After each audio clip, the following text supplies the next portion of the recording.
नमस्कार, मी डॉक्टर पुरू धवन. आज पार्किन्सन रुग्णांमध्ये नवचैतन्य आणणाऱ्या पदार्थांबद्दल बोलू. पार्किन्सन रुग्ण अशक्त, चालू बोलू शकत नाही. शरीर कडक होते.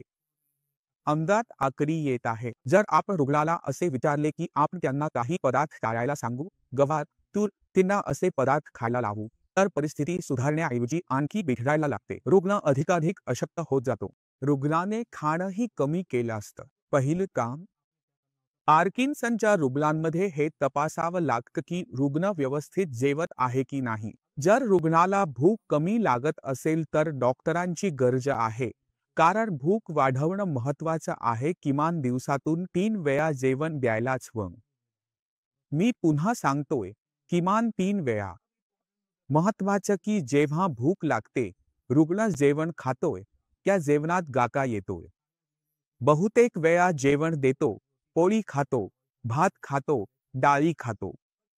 पण यामुळे पार्किन्सनच्या रुग्णाला विशेष फायदा होत नाही, कारण हे जेवण संतुलित. पर पार्किन्सनच्या रुग्णांना जास्त गरज आहे. अडचण अशी आहे की पोट पिशवीसारखं असतं. त्याची क्षमता असते की ते किती अन्न आत ठेवू शकतं. आपल्याला लक्ष द्यावं लागतं की जेवणाची पौष्टिकता वाढवली पाहिजे. म्हणजेच जेवणात जास्त प्रोटीन असायला हवं. अन्नात जास्त खनिजे आणि जीवनसत्वे असावीत, ज्यामुळे शरीराला ताकद मिळेल, कारण जेव्हा रुग्णाला ताकद येते तेव्हा तो काही काम करू शकतो. त्याच्या मेंदूला बळ मिळेल, बरा होईल.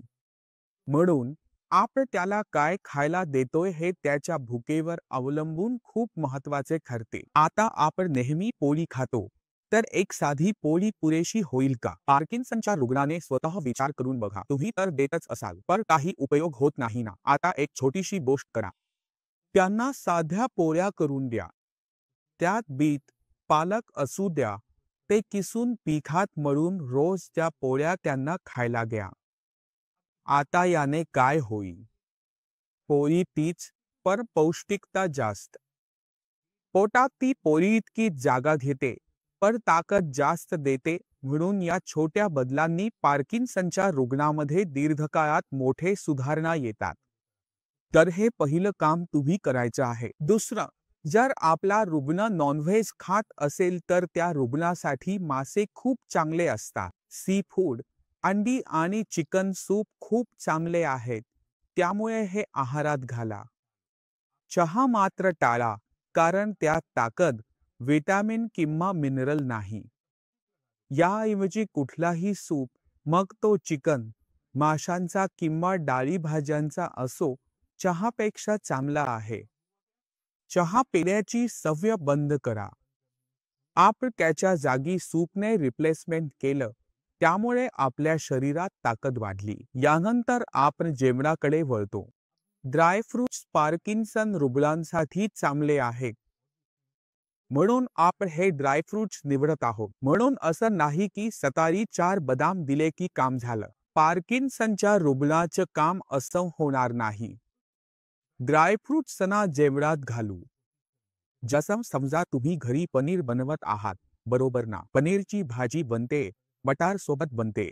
त्यात तुम्ही मखाने घातले, त्यात थोडे काजू घातले, त्यात थोडेसे अक्रोड घातले. मग काय झालं? जेवण तर चविष्ट झालंच, पण रुग्णाच्या शरीरात जे अन्न जातन्य, त्याची पौष्टिकता वाढली. म्हणून अशा प्रकारे आपण जेवणाची पौष्टिकता वाढवून रुग्णाला बरे होण्यास मदत करू. आता काही गोष्टी अशा असतात ज्या रुग्णासाठी खूपच छान असतात, ते मी स्पष्ट सांगतो. जर रुग्ण आहारात, तर त्याचा परिणाम पटकन दिसायला लागेल.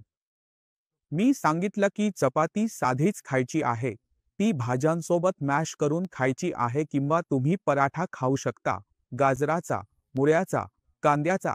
ते कुठल्याही चपातीपेक्षा चांगलेच आहेत. याशिवाय आहारात मोठा बदल करायचा आहे, सुपरफूड घालायचा आहे, ते म्हणजे तुमचा सूप. सूप व्हेज असो किंवा नॉनव्हेज, काहीही चालेल, पण तुम्हाला तो आहारात घालायचाच आहे.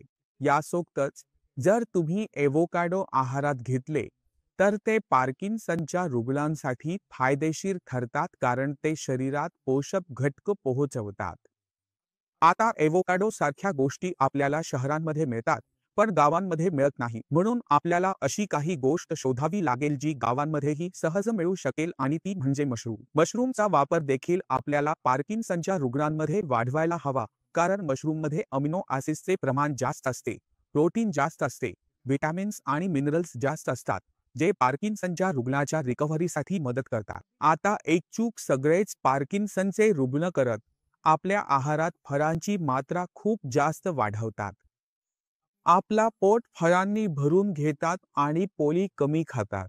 अशी चूक करू नका. तुम्ही तुमच्या आहारात प्रोटीनचे प्रमाण जास्त डाळी वाढवा. कारळ्याने, पालक, मेथी, धुआ अशा सर्व हिरव्या भाज्या आहारात जास्त प्रमाणात घ्या, कारण या तुमच्या मेंदू व शरीरासाठी चांगल्या आहेत. बद्धकोष्ठतेची समस्या सुटायला लागते. आहार व्यवस्थित चालू असेल तेव्हा दिवसातून 3 ऐवजी 4 वेळा जेवण्याचा प्रयत्न करा. मधल्या वेळेत हे छोटे सूपसारखे पदार्थ घ्या. हे शरीराच्या पुनर्प्राप्तीसाठी खूप मदत करतात.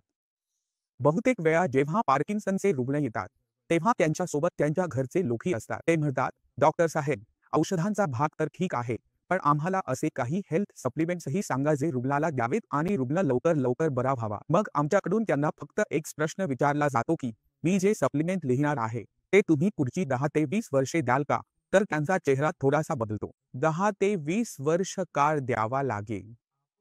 जर आपण हेल्थ सप्लिमेंट्स सुरू केले तर ते आयुष्यभर चालू ठेवावे लागतात, कारण पार्किन्सन रुग्णांची गरज आयुष्यभर राहणार आहे. आपण अन्नातील पौष्टिक मूल्य वाढवून सप्लिमेंटच्या स्वरूपात द्यायचं ठरवलं आहे, तेच अन्नाच्या स्वरूपात द्यायला सुरुवात करू, कारण जेव्हा अन्नाच्या स्वरूपात घेतो तेव्हा त्याचे शोषण खूप चांगले होते. रुग्णांमध्ये त्याचे परिणाम दिसून येतात. जेव्हा आपण त्याला सप्लिमेंट म्हणून देतो तेव्हा परिणाम कमी दिसतात, साइड इफेक्ट्स दिसू शकतात. म्हणून सप्लिमेंट्स दिली जातात, देताना काळजी घ्यावी लागते. उदाहरणार्थ, समजा एखाद्या रुग्णाला शरीरात आणि पायात वेदना आहेत. आता फक्त वेदनांसाठी ते देऊ शकत नाही. मग आपण काय करतो? प्रिगाबलिन देतो. प्रिगाबलिन रुग्णाला थोडी झोप आणतो, मेंदू शांत ठेवतो, शरीरातील वेदनांमध्ये आराम मिळतो, म्हणून मल्टीपर्पज प्रश्न साध्या सप्लिमेंटने सुटतात. अशाच प्रकारे, कारण हे रोजचे आहे. ब्रेक टाइम 0.5 हाडं कमजोर होतात, म्हणून कॅल्शियम खूप महत्त्वाचं आहे. जेव्हा आपण शरीराला कॅल्शियम देतो तेव्हा व्हिटॅमिन डी देखील सोबत दिलं जातं. त्यामुळे कॅल्शियम आणि व्हिटॅमिन डी हे दोन्ही घटक एकत्र दिलं जातं. ब्रेक टाइम 0.5 पण काही काळासाठी याची विशेष काळजी घ्या, कारण एकदा तुमच्या शरीरातील कॅल्शियमची कमतरता पूर्णपणे भरून निघाली की त्यानंतर रोजच्या